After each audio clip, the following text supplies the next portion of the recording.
आज की कहानी एक चुटकी जहर। प्रिया नामक एक युवती का विवाह हुआ और वह अपने पति और सास के साथ अपने ससुराल में रहने लगी।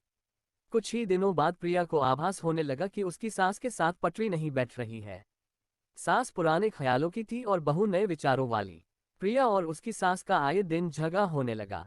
दिन बीते, महीने बीते, साल भी बीत गया। न तो सास टीका टिप्पणी करना छोड़ती और न प्रिया जवाब देना। हालात बद से बदतर होने लगे। प्रिया को अब अपनी सास से पूरी तरह नफरत हो चुकी थी।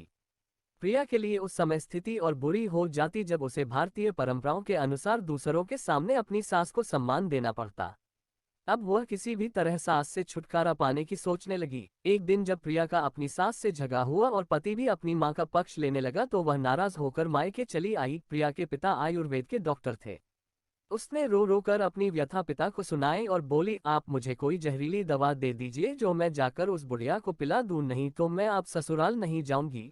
बेटी का डायक समझते हुए पिता ने प्रिया के सिर पर प्यार से हाथ फेरते हुए कहा, बेटी, अगर तुम अपनी सास को जहर खिलाकर मार दोगी तो तुम्हें पुलिस पकड़ ले जाएगी और साथ ही मुझे भी, क्योंकि वो जहर मैं तुम्हें दूंगा। इसलिए ऐसा करना ठीक नहीं होगा। लेकिन प्रिया जिद पर अड़ गई, आपको मुझे जहर देना ही होगा। अब मैं किसी भी कीमत पर उसका मुंह देखना नहीं चाहती। कुछ सोचकर पिता बोले, ठीक है, जैसी तुम्हारी मर्जी, लेकिन मैं तुम्हें जेल जाते हुए भी नहीं देख सकता, इसलिए जैसे मैं कहूँ वैसे तुम्हें करना होगा। मंजूर हो तो बोलो। प्रिया ने पूछा, क्या करना होगा? पिता ने एक पुड़िया में जहर का पाउडर बांधकर प्रिया के हाथ में देते हुए कहा, तुम्हें इस पुड़िया में से सिर्फ एक चुटकी जहर रोज अपनी सास के भोजन में मिलाना है। कम मात्रा होने से वह एकदम से नहीं मरेगी, बल्कि धीरे धीरे आंतरिक रूप से कमजोर होकर 5 से 6 महीनों में मर जाएगी। लोग समझेंगे कि वह स्वाभाविक मौत मर गई। पिता ने आगे कहा, लेकिन तुम्हें बेहद सावधान रहना होगा ताकि तुम्हारे पति को बिल्कुल भी शक न होने पाए, वरना हम दोनों को जेल जाना पड़ेगा। इसके लिए तुम आज के बाद अपनी सास से बिल्कुल भी झगड़ा नहीं करोगी, बल्कि उसकी सेवा करोगी। यदि वह तुम पर कोई टीका टिप्पणी करती है तो तुम चुपचाप सुन लोगी, बिल्कुल भी प्रत्युत्तर नहीं दोगी। बोलो, कर पाओगी ये सब? प्रिया ने सोचा, 6 महीनों की ही तो बात है, फिर तो छुटकारा मिल ही जाएगा। उसने पिता की बात मान ली और जहर की पुड़िया लेकर ससुराल चली आई। ससुराल आते ही अगले ही दिन से प्रिया ने सास के भोजन में एक चुटकी जहर रोजाना मिलाना शुरू कर दिया। साथ ही उसके प्रति अपना बर्ताव भी बदल लिया। अब वह सास के किसी भी ताने का जवाब नहीं देती, बल्कि क्रोध को पीकर मुस्कुराते हुए सुन लेती। रोज उसके पैर दबाती और उसकी हर बात का ख्याल रखती। सास से पूछ पूछ कर उसकी पसंद का खाना बनाती, उसकी हर आज्ञा का पालन करती। कुछ हफ्ते बीतते बीतते सास के स्वभाव में भी परिवर्तन आना शुरू हो गया।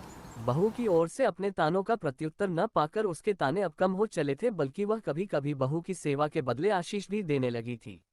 धीरे धीरे 4 महीने बीत गए। प्रिया नियमित रूप से सास को रोज एक चुटकी जहर देती आ रही थी। किंतु उस घर का माहौल अब एकदम से बदल चुका था। सास बहू का झगड़ा पुरानी बात हो चुकी थी।